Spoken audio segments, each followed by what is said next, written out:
Right now, all this construction, all this empty space, it will be a neighborhood to keep up with the development boom that's going on in DC. It looks like just a simple hot dog, but there's months of preparation behind this food to get it to you in Philadelphia. Why has DC's population growth slowed? Well, if you look right over here, that's your reason. With the help of 15 people and over the course of 10 days, 3 tons of snow has been transformed into this igloo right here. With all this talk about performances, new theaters, and restaurants, where's it all taking place? Right here. Now, we are still hours away from the Pope arriving on the Pope-mobile. While Metro's new position is a step in the right direction, it's 40 hours a week, which leaves questions about the rest of Metro's operating hours and whether it's enough to keep riders safe. Pilot program No More. By the fall, Frederick County will have text integrated into their phone system. The scariest thing about these drugs is what we don't know. Now, if you didn't get your hands on tickets to the Festival of Families, no worries, because acts like this one will be performing tonight.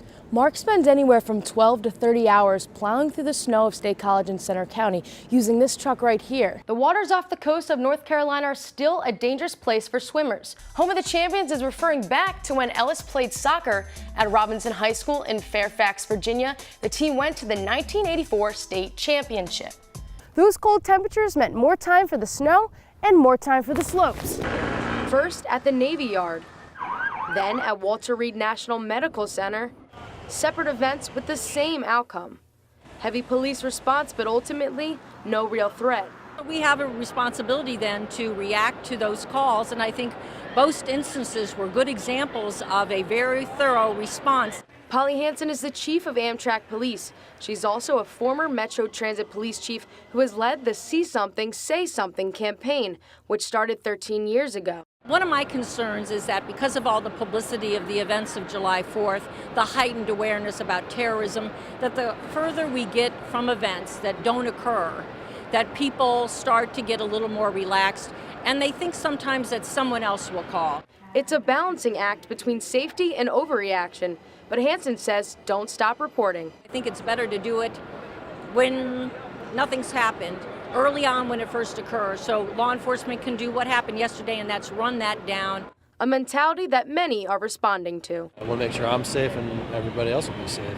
Union Station alone has about 70,000 people come through every day.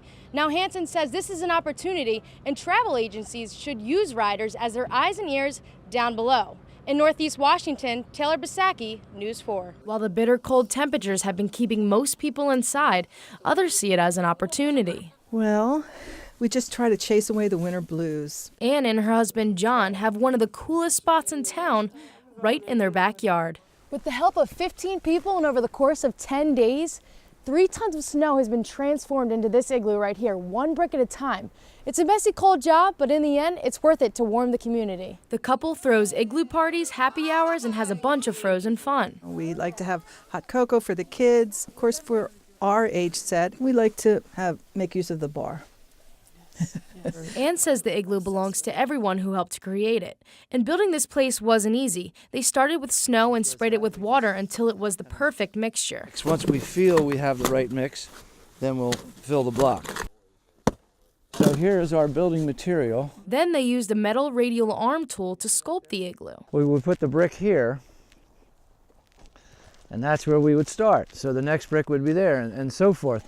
So then after we would get to a second course, we'd be here. The crew has constructed a total of 4 igloos since 2000, but this is their first one in 11 years thanks to this cold winter. You know, we enjoy them as much as we can while they're standing, and then when they go down, we're happy to see the spring, and we know we made it through one more year. Reporting in College Township, I'm Taylor Bisacky for the Center County Report. Developing right now. The Greek Prime Minister will soon be face-to-face with a room full of angry European leaders.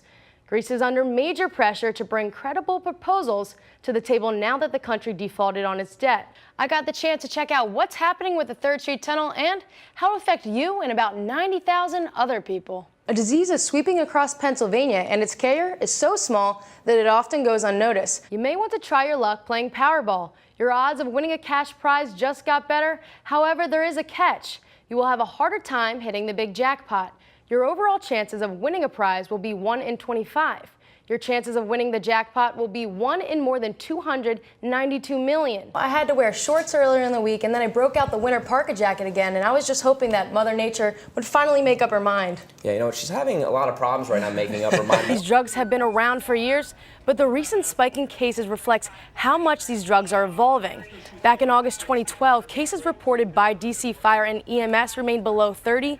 Last month, 450 cases. A lot of folks in the district want renowned DC chef Jose Andres to dump Donald Trump. Here, Caitlyn Jenner says, "I'm so happy after such a long struggle to be living my true self. Welcome to the world, Caitlyn. Can't wait for you to get to know her/me." Jenner's family also sharing positive messages. Today, a panel of federal judges is looking into the political boundaries in Virginia. A lawsuit filed says the House of Delegates redistricting plan is unconstitutional because it gerrymanders a dozen districts. The lawsuit says a concentration of African Americans are packed into 12 districts, therefore diminishing black voters' influence in the other 88 districts.